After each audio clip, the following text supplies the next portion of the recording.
Cast your eye over, unraveling its meaning.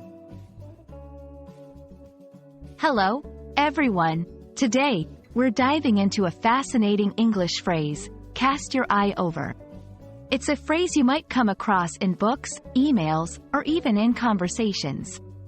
Understanding these phrases can enhance your English fluency and make you sound more like a native speaker. So, let's explore what it means, how to use it, and look at some examples to clear any doubts.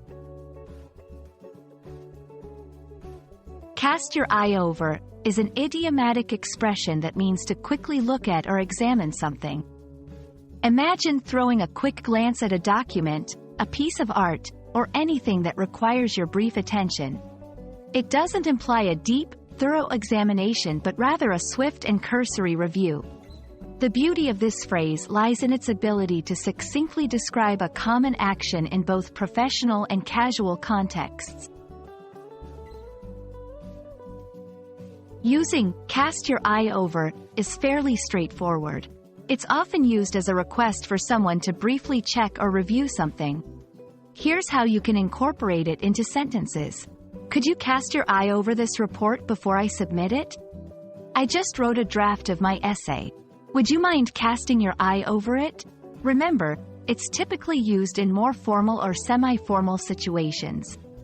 It's a polite way of asking for someone's brief attention without demanding a detailed analysis. Let's look at some examples to see how cast your eye over can be used in various contexts. In the workplace, before we finalize our presentation, let's cast our eyes over the slides to ensure there are no errors. In academia, I've finished my thesis draft and would appreciate it if you could cast your eye over the abstract. Personal projects, I've made some changes to my website. Do you have a minute to cast your eye over the updates? These examples show that regardless of the scenario, using cast your eye over adds a touch of sophistication to your request for someone's brief attention.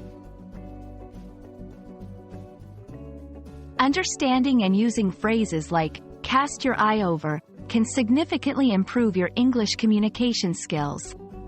It's not just about the words but the nuance and context that make your language rich and engaging. We hope this video helps you feel more confident in using this phrase. Remember, English is a journey of continuous learning and discovery. Keep practicing, and don't hesitate to cast your eye over new phrases and expressions you encounter. Thanks for watching, and see you in the next video.